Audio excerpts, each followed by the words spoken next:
El siguiente programa es presentado por...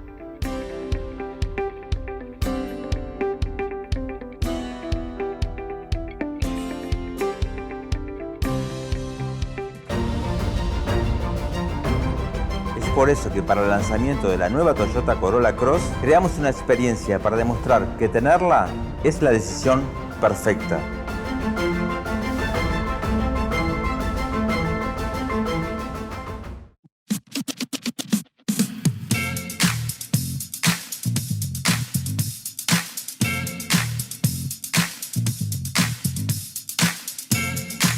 Hola, ¿qué tal? Un gusto recibirlos como siempre. Aquí estamos con Daniel Rosich, 12ª temporada de Seguridad Vial, programa 469, y aquí seguimos. Gracias a Dios por el retorno, el apoyo que ustedes nos dan para que esto siga vivo y que nos haga sentir ganas de seguir más adelante todavía. Un gusto, Daniel. Bueno, un placer, Jorge, como siempre, un gusto enorme estar contigo en un programa más que nos vamos a ir al mundo de la tecnología, al mundo de gente que tiene mucha experiencia en la tecnología de la electrónica y, por supuesto, de una carga de muchísimos años de motores térmicos, ¿no?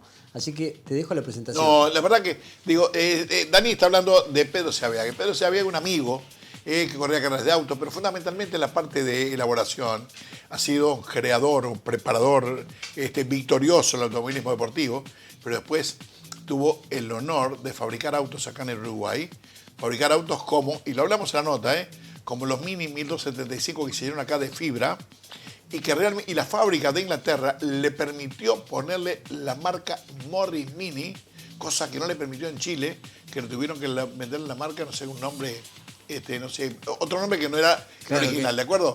¿Por qué? Porque había un problema con la calidad. Ese amigo, Pedro Seaviaga, está en este momento en ese mercado en algo más, está incursionando, internándose en el terreno de la electricidad, del auto eléctrico, que naturalmente es la temática de hoy día y lo que nosotros queremos ir en algún momento.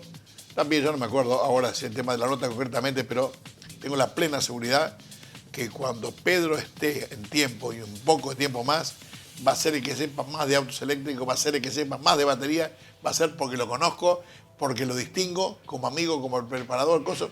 Vamos a la nota que es lo más importante. Bueno, además de tecnología, Jorgito, también vamos a hablar de infraestructura. Una infraestructura que a veces la gente olvida, ¿no?, la importancia que tiene la infraestructura vial, porque siempre hablamos de los pilares de la seguridad vial y una de ellas es la infraestructura. Y Uruguay está haciendo un cambio muy importante. Y qué mejor que el propio ministro José Luis Falero nos explique y nos diga cuáles son esos cambios del Uruguay de mañana. Y la verdad que en sus proyectos, entre otras cosas, se nos está hablando de aquel Uruguay que conocimos vertical en sus carreteras importantes, ahora va a ser también horizontal, y esa es la importancia de la nota.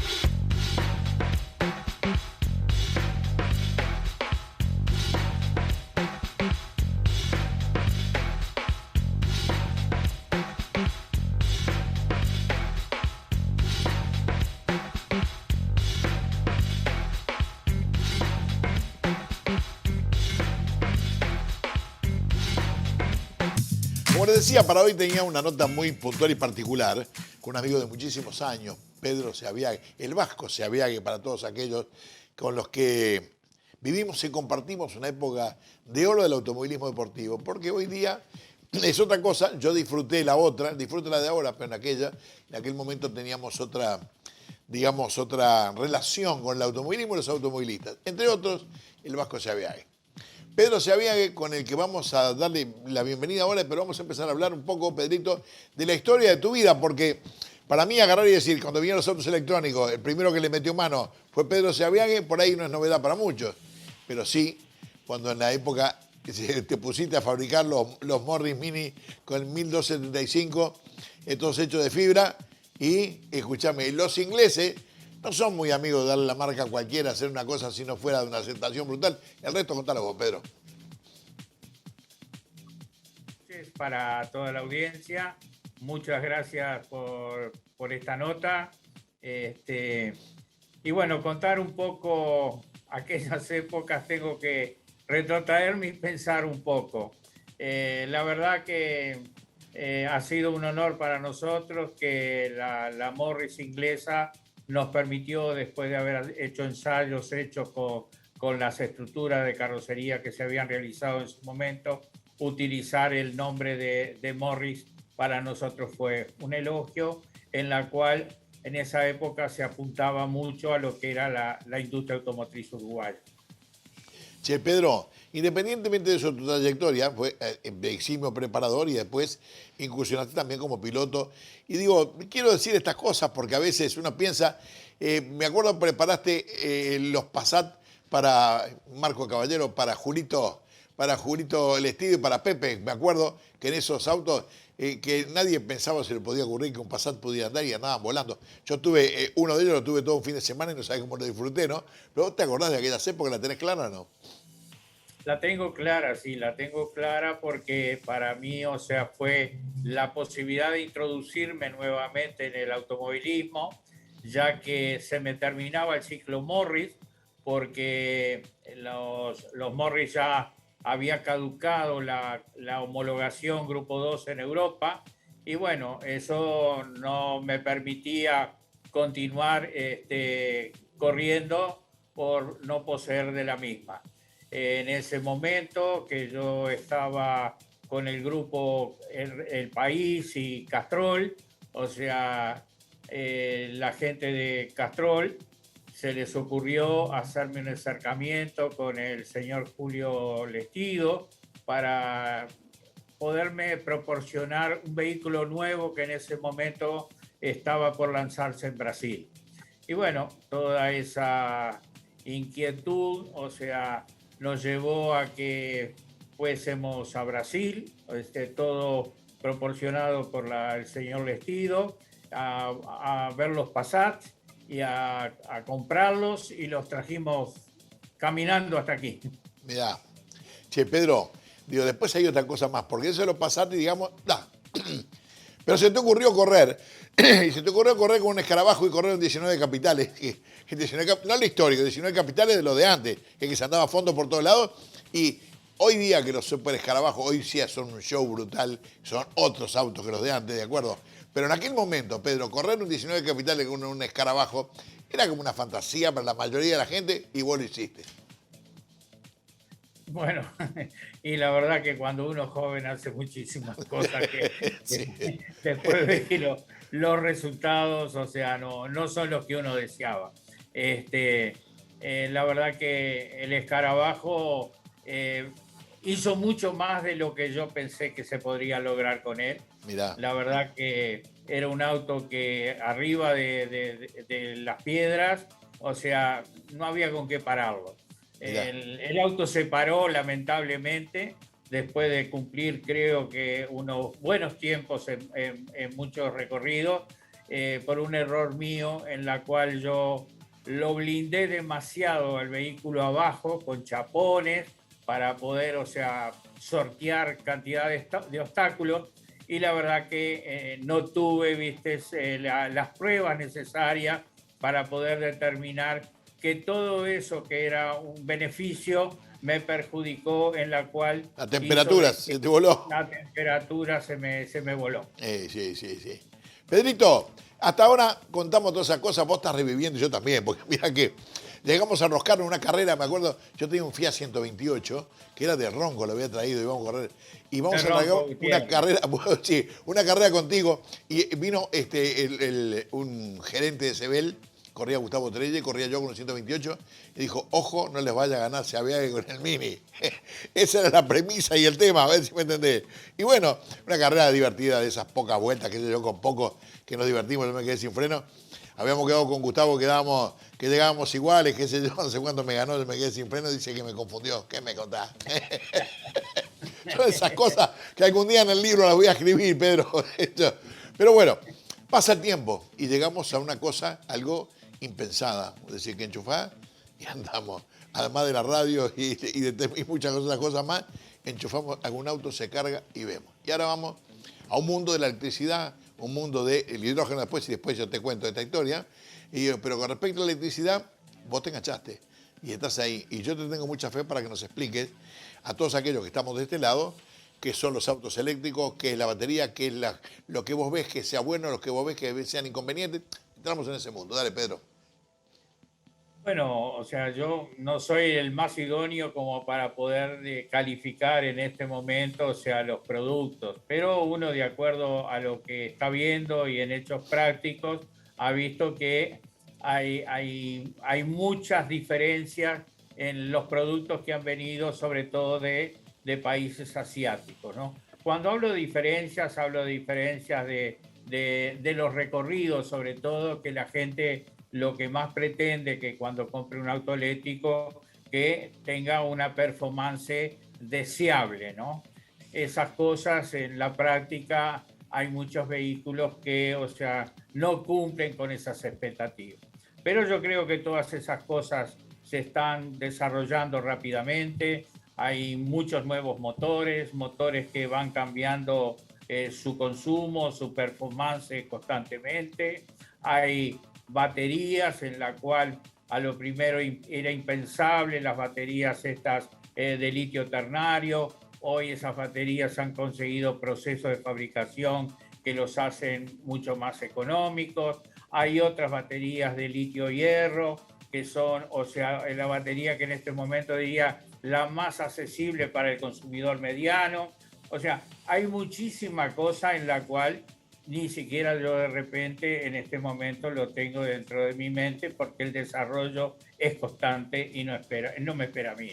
Pero vos sabés una cosa, Pedro, vos sabés que los problemas que se dan con esto, el otro día estaba en el supermercado, entonces la cajera viene y me dice, ay, usted que está en el tema de los autos, dice, ¿qué auto me recomendaría? Porque yo un auto económico, porque yo, le digo, ¿cuánta plata quiere gastar? Y entonces me está hablando de menos de $10.000. ¿Sabes? Se me ocurrió un auto eléctrico. Y honestamente, Pedro, yo no sé si recomendarle un auto eléctrico barato. Le estoy recomendando algo que sea barato y económico, que lo pueda sostener o que le dé buen resultado, o realmente las metemos en un brete brutal. Y terminé diciéndole, mire, hay autos usados que están muy buenos. Si usted hace pocos kilómetros, ¿por qué no se compra un Gol? Le dije, del año 94, que le va a dar más satisfacciones que esto. Se me ocurrió en primera instancia, ¿no?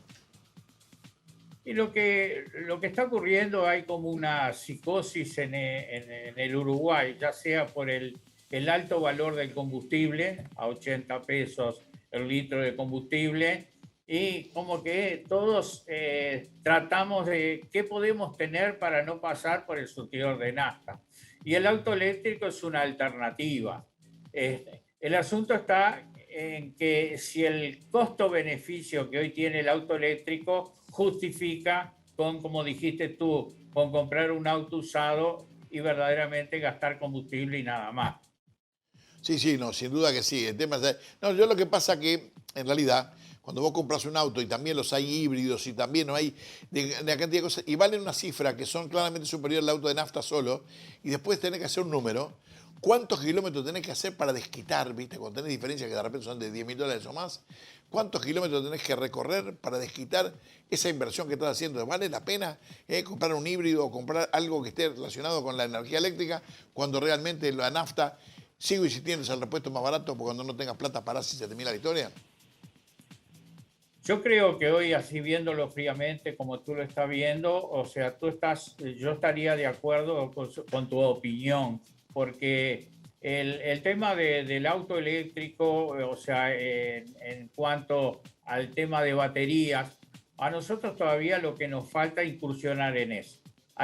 Los talleres mecánicos se tienen que preparar para ese tipo de eventos. El personal, hay que trabajar con vehículos que pueden tener desde 70 voltios hasta 400 voltios. Entonces ya no es un juguete mecánico, pasa a ser un elemento en la cual hay que tener una cantidad de precauciones para ese tipo de trabajo, especialización, aislaciones, sistemas operativos para poder incursionar con las baterías. Las baterías tienen reparaciones, las celdas son recambiables en muchísimos equipos de estos, en la cual todo eso va a ser en un futuro lo que el taller mecánico o algunos talleres mecánicos van a tener que empezar a incursionar porque no va a dejar de ser un buen negocio. Sí, El sí. asunto es dónde se prepara toda esa gente, si en este momento creo que en las escuelas industriales hay algunos procedimientos a que hacen de que este desarrollo se pueda estudiar. Creo que es una escuela industrial de Las Piedras, creo que está Sí. bastante adelantada. En Las Piedras, exactamente, sí señor, es así. Pero va, Pedro, mira, vamos a un cortecito breve nada más y volvemos ahora. Dijiste algo claro, que me llama la atención y me preocupa, que es la cantidad de energía y esa cosa de esas baterías que me hacen pensar que si no tienen la aislación que corresponde y esas cosas pueden ser hasta peligrosos. Volvemos enseguida, ¿eh? Con gusto.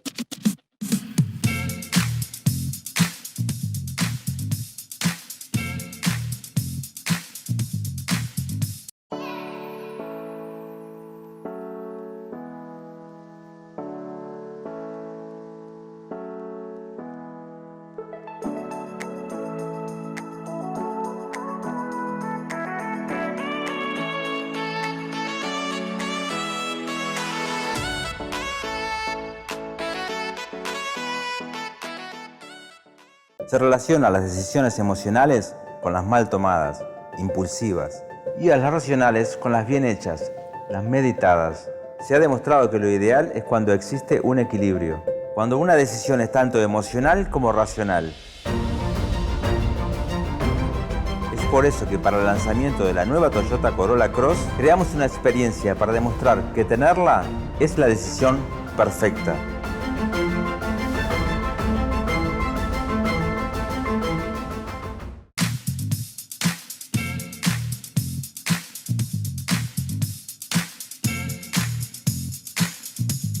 El otro día estaba viendo las noticias de Estados Unidos y cuando vino este ciclón, no sé, tifón, no sé cómo se llama, no importa, resulta que hubo una cantidad de agua salada que inundó determinadas calles, sobre todo del sur de Florida. Y eso generó, por lo menos decía el noticiero, que muchos autos con energía eléctrica se prendían a fuego. Decían ellos que la combinación del agua salada con la electricidad generó incendios en muchos autos, que además los bomberos tenían serias dificultades para apagarlos si es que podían, y se consumían en general, se consumían totalmente. ¿En qué estamos, Pedro? Sí, yo sinceramente no tengo la experiencia práctica, pero he escuchado mucho de los incendios en los autos eléctricos, sobre todo en los que tienen baterías de alta performance, ¿no?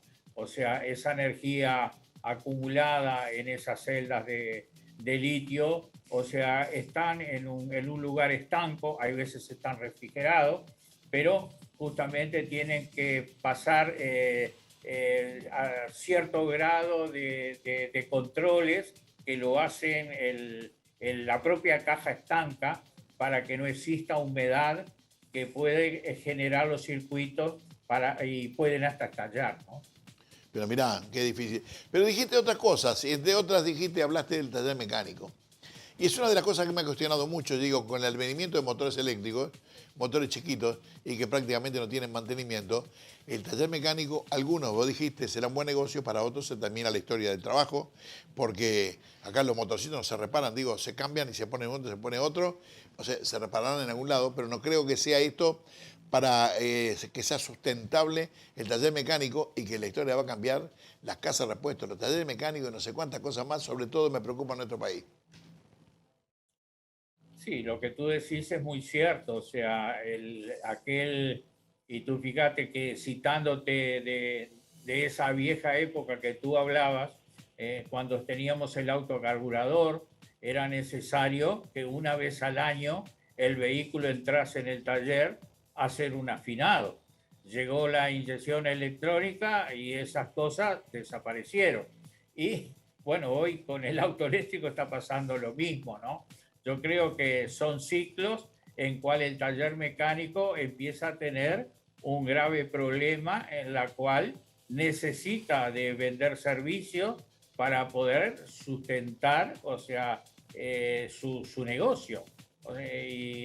Y creo que ya el auto eléctrico, si no hay un paso diario masivo como para poder tener una cantidad de horas que las puedas vendérselas a esos vehículos, muchos negocios no son sustentables.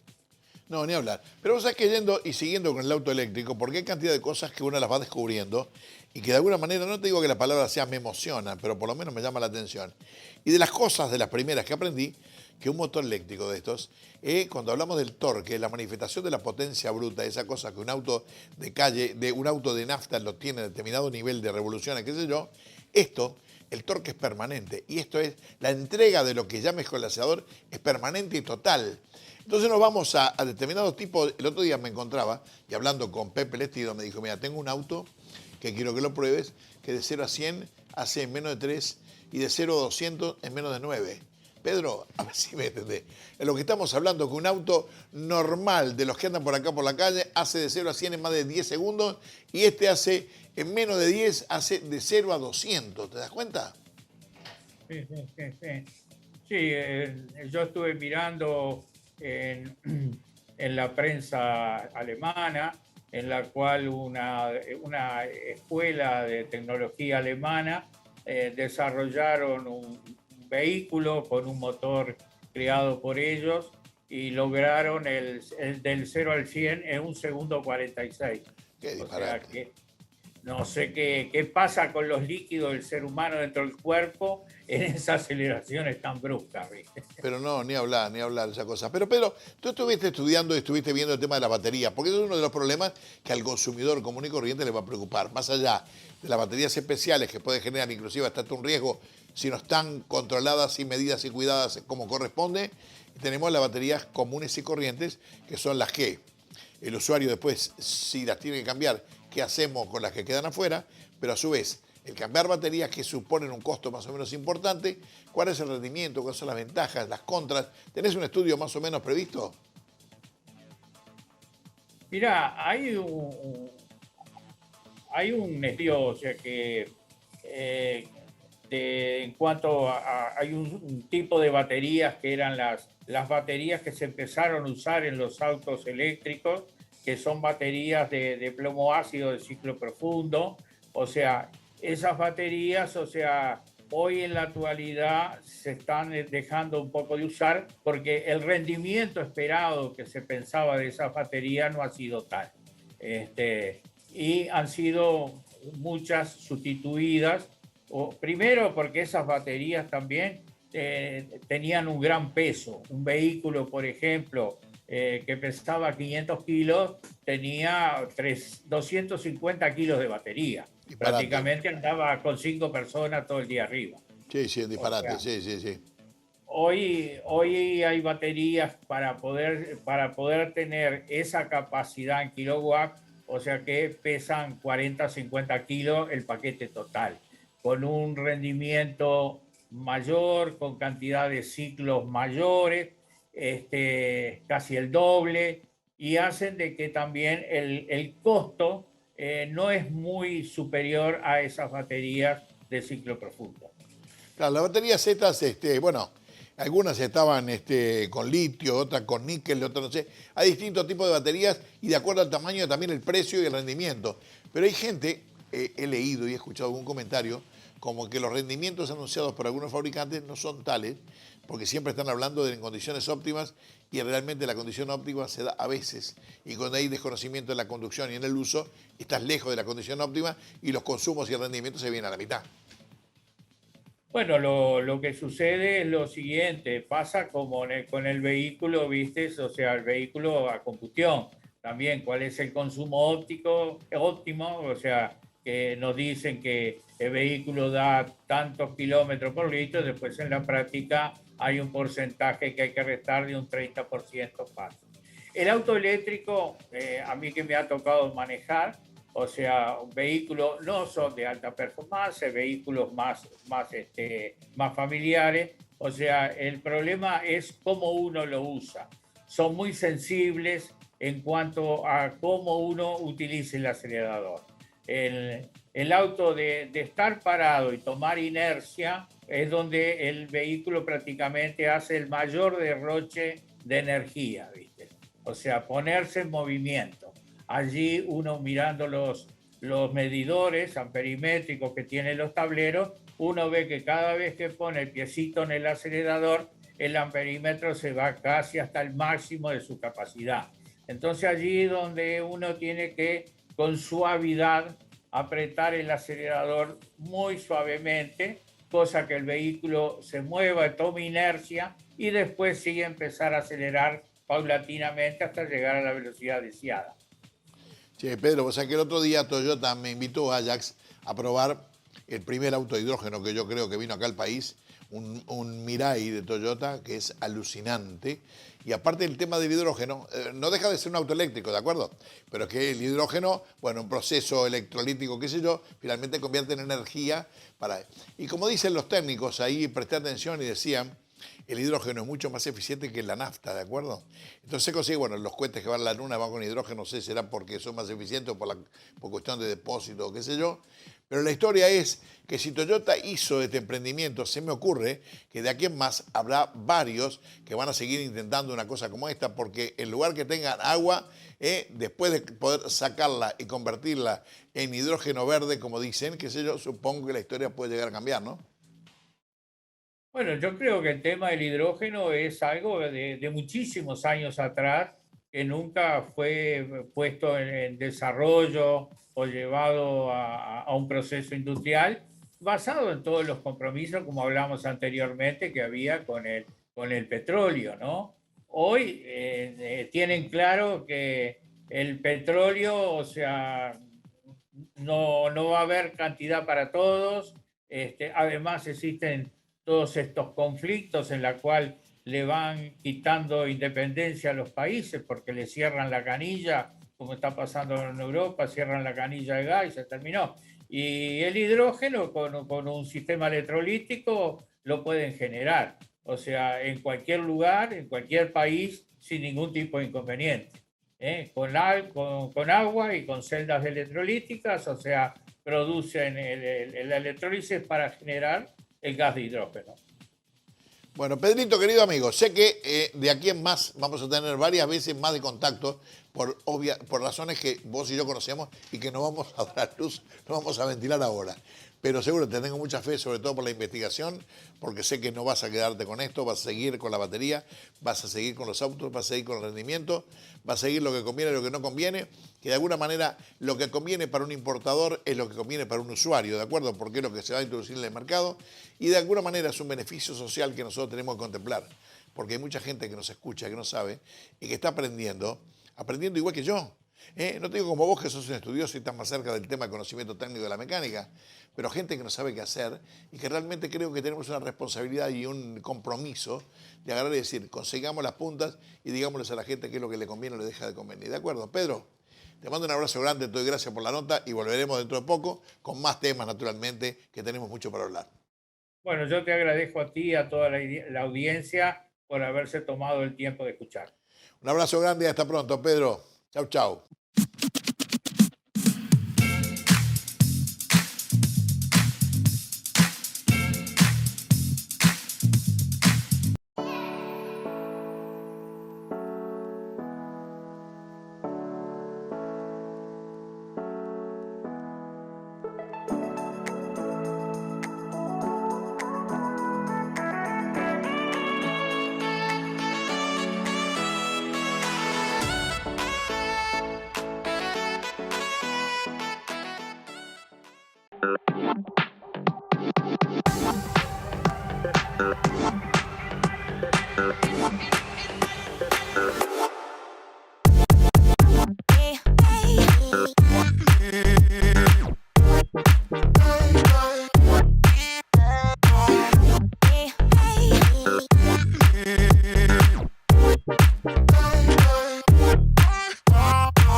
Se relaciona las decisiones emocionales con las mal tomadas, impulsivas, y a las racionales con las bien hechas, las meditadas. Se ha demostrado que lo ideal es cuando existe un equilibrio, cuando una decisión es tanto emocional como racional. Es por eso que para el lanzamiento de la nueva Toyota Corolla Cross creamos una experiencia para demostrar que tenerla es la decisión perfecta.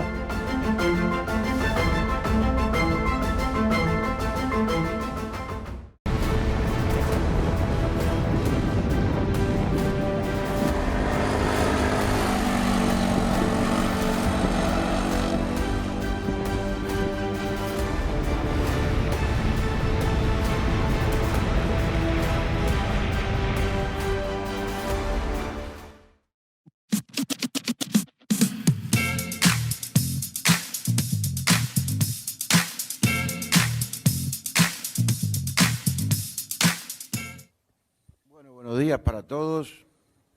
En primer lugar, saludar la actividad, como es habitual todos los años, de ponernos a pensar un poco cada año en lo que sucede en el tránsito en nuestro país. Saludar y felicitar a UNACEP por el excelente trabajo que viene desarrollando todos sus integrantes, en el asesoramiento, en el diagnóstico, en la articulación de lo que tiene que ver con el tránsito, y quienes debemos de estar estamos acá. Y eso es buena cosa. Es un tema que nos involucra a todos de una forma o de otra. Sin duda que este tema, la temática del tránsito del Uruguay, es una pandemia que nos viene golpeando desde hace muchos años. Y también cuando algo nos golpea debemos de analizar en profundidad cuál es la situación, cuál es el diagnóstico y tomar acciones en consecuencia para que esto se revierta. Indudablemente el esfuerzo que se viene realizando desde hace muchos años lo debemos valorar, pero debemos de dar un paso más para mitigar esa problemática. Y en esa línea de acción estamos, cada uno dentro de su rol, articulando y generando acciones en concreto que nos permitan mitigar esa problemática y empezar a reducir los índices de mortalidad fundamentalmente y de siniestros de tránsito en todo el país. En lo que refiere a la UNACEP y al Congreso de Intendentes, lo hemos escuchado claramente cuáles son los pasos que se han venido dando. Y en lo que refiere a nuestra cartera, desde el primer día, una vez que analizamos la situación en la infraestructura vial, detectamos temas que nos preocuparon y nos ocupamos de empezar a tomar acciones que permitan ayudar también a mitigar la problemática de los siniestros de tránsito.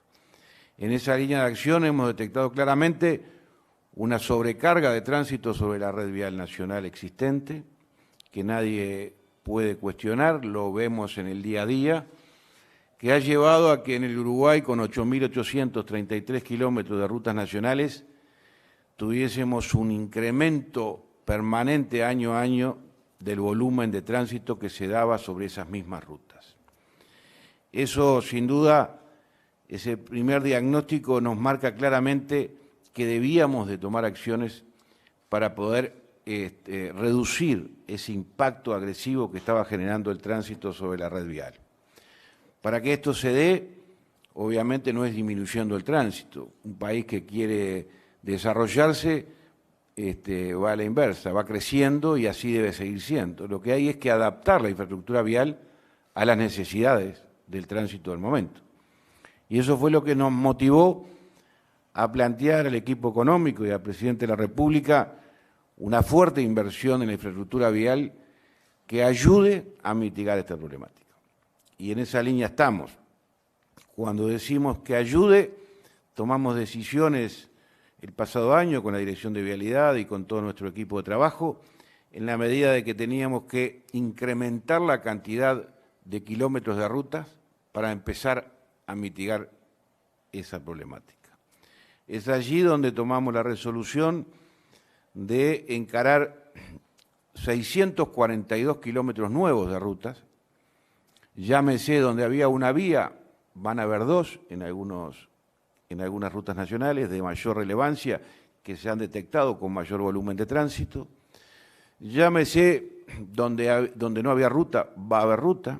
Tenemos ejemplos claros de ejecución de nuevas rutas, como lo es, por ejemplo, la ruta 6, que pretendemos construirla de norte a sur en su totalidad, ya que tenemos tramos cortados, y generar una nueva red vial de norte a sur, que va a generar una redistribución del tránsito, sin duda alguna, que va a cambiar el panorama de la circulación.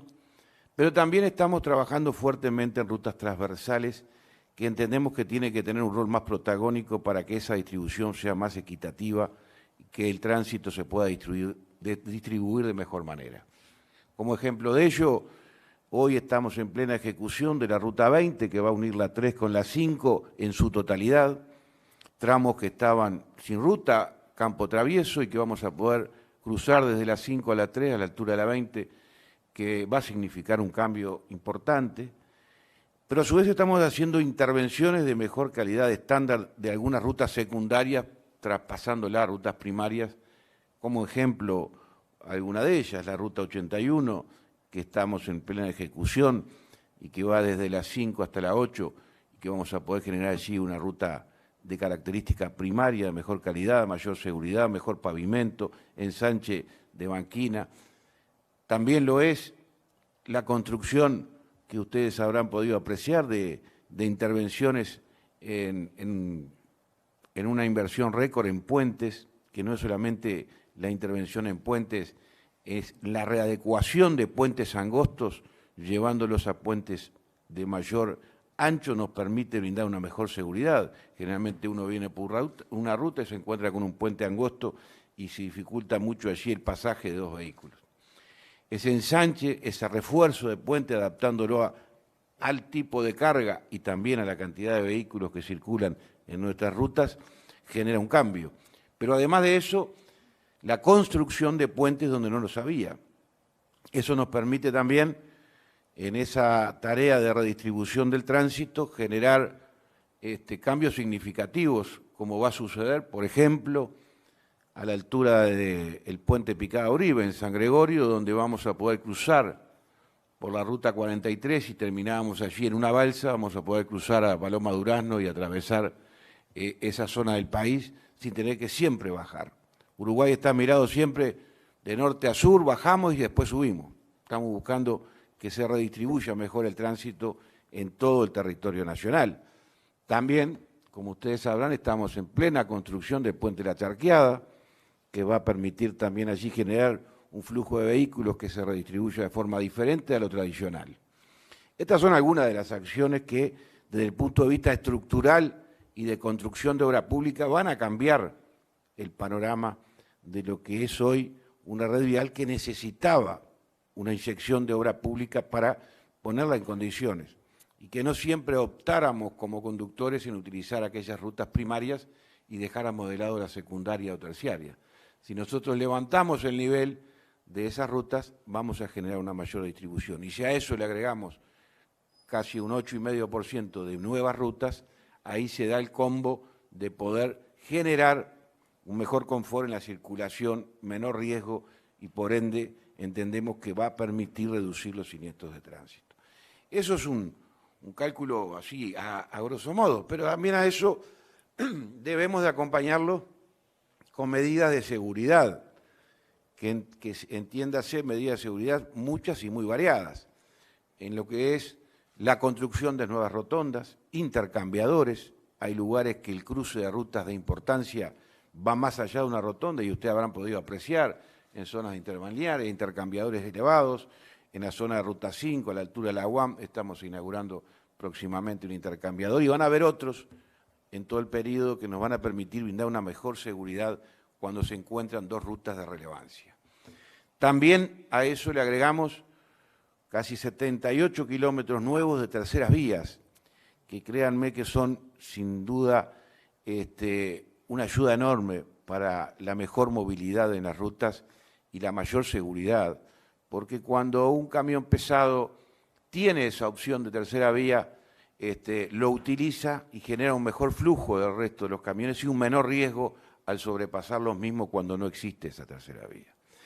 Eso se va a dar en lugares estratégicos, estamos trabajando con el equipo de vialidad en Ruta 3, en Ruta 5 al norte, que agregado lo que va a ser la doble vía de Durazno a Montevideo en la Ruta 5, entendemos que esa ruta, que es una de las que está más sobrecargada, va a generar una mejora importante en los próximos años.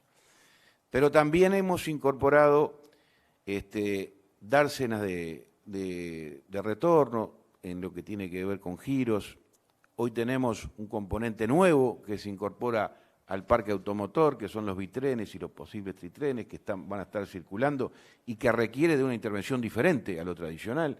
Necesitamos un mayor radio de giro, necesitamos adaptar la red vial a ese tipo de vehículos que llegó para quedarse y sin duda se está dando en otros países y Uruguay está en proceso de ello, ya con algunos en circulación. Hay un sinnúmero de temas que nos hacen pensar de que estas acciones que estamos tomando todos quienes estamos acá, me refiero a todos porque más allá de que uno tiene la tarea de la infraestructura, el otro de la seguridad, el otro de la libreta por puntos, las mejores condiciones para dar la libreta, la mayor capacitación, la educación, va todo enrabado en lo que hace a la necesidad de mejorar todo esto. Pero también debemos utilizar un sistema que muchas veces al sistema político le cuesta y mucho, que tiene que ver con la tarea sancionatoria cuando no existen las conductas adecuadas en las rutas nacionales. En ese aspecto tenemos experiencias en los gobiernos departamentales que han sido exitosas y que de alguna manera en el Uruguay somos hijos del rigor. Y creo que no es lo que uno desea, pero es una herramienta más que tenemos que tener para que también cambie la conducta de los conductores en nuestro país. Y en ese aspecto hemos generado una propuesta de incorporación a través de la Dirección de Vialidad en estos 8.800 kilómetros, que van a ser 9.000 y algo una vez que queden prontas, de 100 radares efectivos que va a permitir empezar a entender que la mejor forma de cuidarnos es transitar a la velocidad indicada en lo que es la cartelería de la señalización de tránsito. Empezar a mirar más lo que es la señalización de tránsito. Y obviamente que no van a ser radares ocultos, van a tener la identificación clara, la señalización clara, porque nuestra intención es no cargar una sanción a nadie, sino que se identifique claramente y se le advierta de que ahí es un lugar que genera dificultades, o bien porque hay una zona suburbana, o porque hay una escuela, o porque hay un conflicto con la ruta nacional. Esto también debe ser una metodología de una política nacional con mirada de futuro que requiere también y mucho del compromiso de los gobiernos departamentales en lo que hace al ordenamiento territorial. Quiero destacar esto. Me consta de que hay gobiernos departamentales que vienen avanzando en la ley de ordenamiento y organizando su crecimiento urbano o suburbano, teniendo presente de que no podemos generar un conflicto entre lo que es un desarrollo urbano y en lo que es una ruta nacional. Las rutas nacionales tienen que tener, sin duda, un distanciamiento dentro de lo que es obra nueva de lo que es una zona urbana o suburbana, y más cuando existen urbanizaciones a ambos lados. Por eso también estamos trabajando en varios bypass, que se está trabajando en sacar rutas nacionales en aquellos lugares donde logramos la anuencia de los gobiernos locales o departamentales. En los lugares cuando no las logramos, tenemos que respetar las autonomías y tratamos de buscar otros elementos que nos ayuden a mitigar ese problema. Así que es un sinnúmero de medidas que se están tomando desde nuestro equipo de trabajo, todo en coordinación con la UNACEB, lo cual valoramos y agradecemos. ¿Por qué?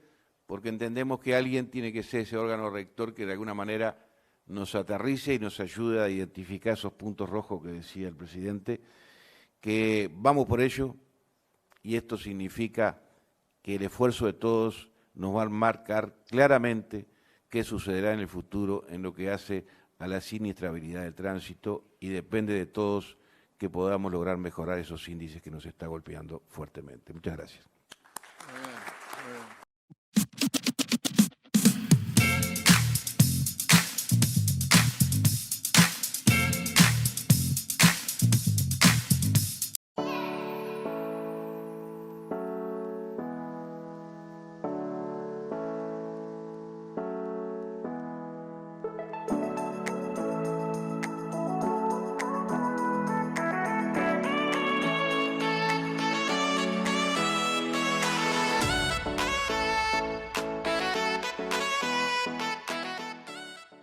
Se relaciona las decisiones emocionales con las mal tomadas, impulsivas, y a las racionales con las bien hechas, las meditadas. Se ha demostrado que lo ideal es cuando existe un equilibrio. cuando una decisión es tanto emocional como racional. Es por eso que para el lanzamiento de la nueva Toyota Corolla Cross creamos una experiencia para demostrar que tenerla es la decisión perfecta.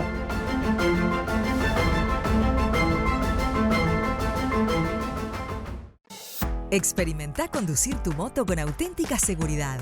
Utiliza tecnología de innovación. Utiliza un aerobag.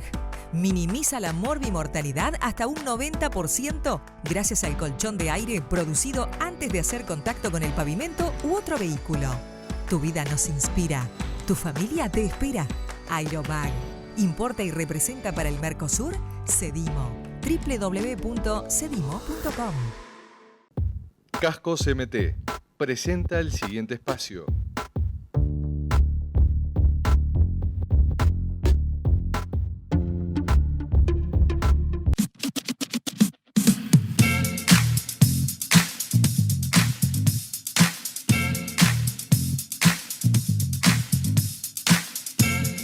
De automóviles y de la moto y de todo lo que tenga motor, incluyendo los eléctricos, que tiene una oferta muy amplia. Es un momento muy difícil para elegir. Digo, en mi caso es elegir un auto. Ni les cuento si tengo que elegir una moto. Y para eso, Daniel. Muy bien, Jorge, sí, elegir una moto hoy es un desafío importante por lo que tú bien decías, ¿no? Que cuando vamos a elegir un vehículo nos encontramos con una oferta descomunal para descubrir cuál es el vehículo que necesitamos.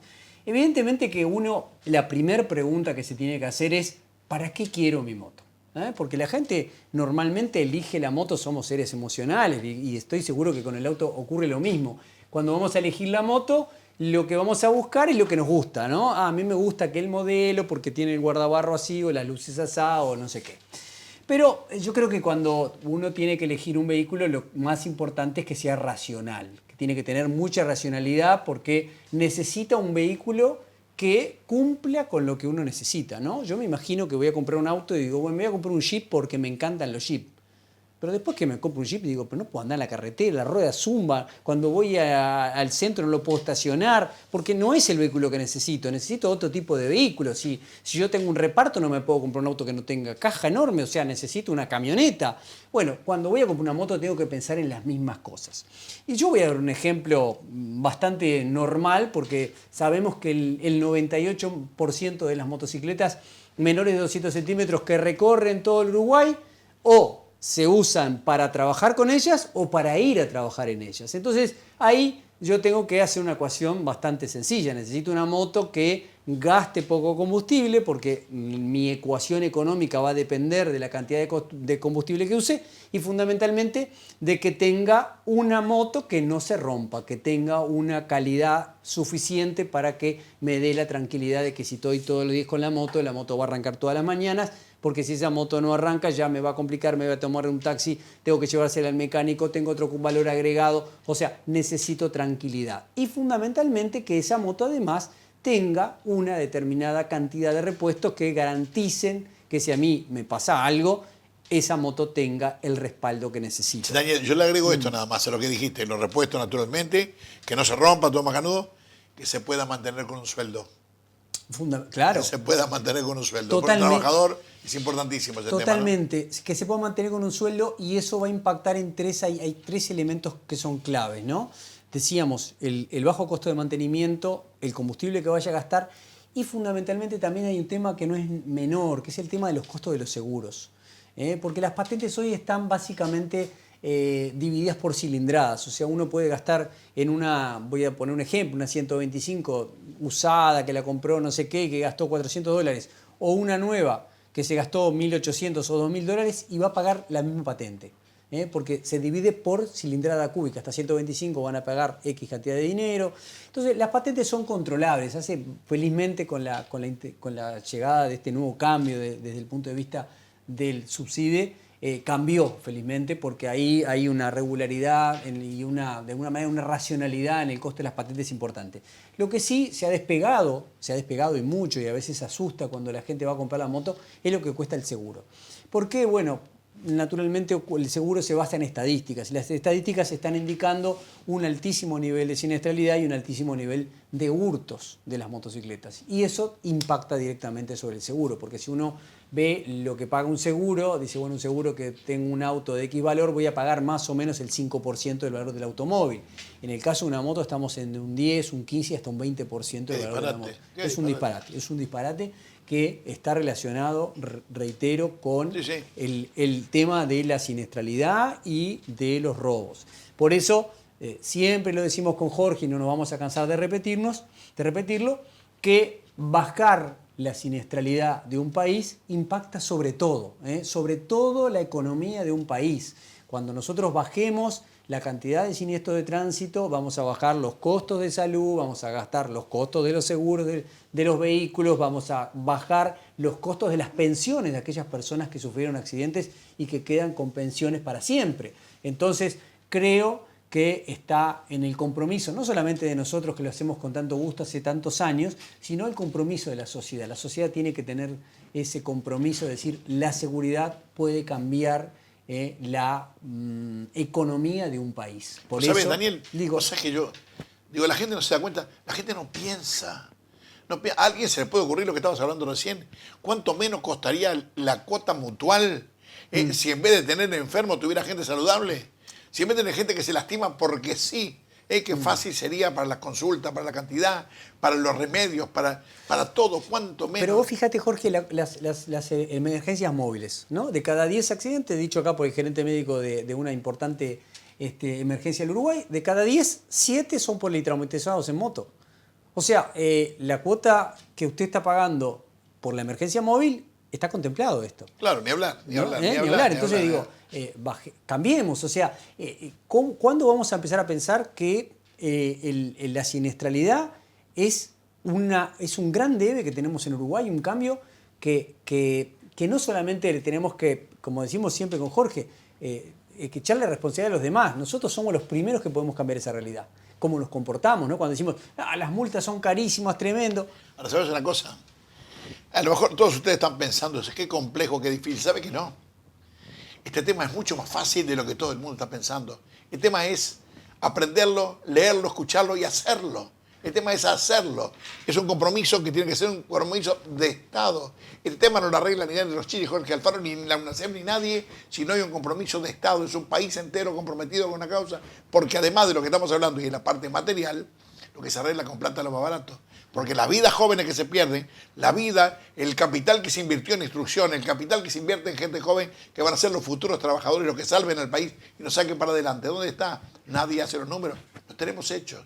Cuando quieran analizamos el libro, traemos a Magela en negro acá y contamos cuánto se pierde de vida y realmente es, sin contar la plata para llegar a las cifras atómicas, se perdían 500 millones de dólares por año. Y claro, yo te iba a decir eso. Yo lo repito incansablemente cada vez que voy a cualquier lugar y hablo de este tema. No me canso de decir algo, que el trabajo realizado en UNACEF con este número tremendo de 500 millones de dólares en gastos anuales producto de la siniestralidad, yo creo que la prensa no le ha dado la dimensión que tiene cuando estamos discutiendo 650 millones de déficit en el BPS. Claro, que falta, a esto faltan 1.000 millones de dólares más, ¿no? Falta la salud, tal cual. Pero ya tenemos números, porque a veces la gente dice que lo inventaron ese número. No, este no. Inventado? De 500 millones de dólares se puede demostrar. Está el libro hecho por Magela y la contadora Fagundes. A ver, es el Estado que está diciendo, señores, gastamos 500 millones de dólares. Esto ya está. Cuando se termine el trabajo y dé el promedio que va a dar, que es Latinoamérica, y lleguemos a los 1.500 millones, se nos van a parar los pelos.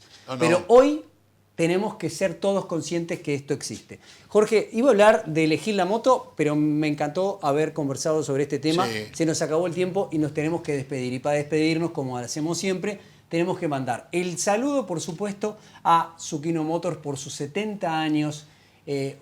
Una historia, ¿no? En la calle, como siempre, Miguelete 2276, y en el teléfono 099-005-999. Y les prometemos que la semana siguiente vamos a hacer otro nuevo sorteo para que ustedes conozcan cuál va a ser el próximo ganador de los servicios gratuitos que está dando, festejando los 70 años, la gente de Zucchino Motors. A Gonzalo Mazzini, el asegurador, el tal asegurador, es recomendado, por supuesto, por su capacidad, por su bonomía, por su eficiencia, por su profesionalismo. Y no queremos olvidarnos, ante cualquier eventualidad que le pase alguna cosa, tengamos un estudio de abogacía que se encargue de esta cosa, que es El doctor Tránsito. El doctor Tránsito, que hoy nos iba a acompañar, pero lamentablemente tenía una audiencia, así que lo postergamos para el próximo programa. Así que el doctor Tránsito va a estar con nosotros para darle respuestas. Si ustedes quieren hacer preguntas a través de las redes sociales, por favor, háganlas, que nosotros a través del doctor las vamos a contestar. Y, por supuesto, decirles que si tuvo un accidente, llama al 099-002-002, que trabaja en todo el país y que seguramente va a colaborar con la dificultad que usted está atravesando. El próximo encuentro dentro de 7 días. Gracias por acompañarnos. Chau, chau.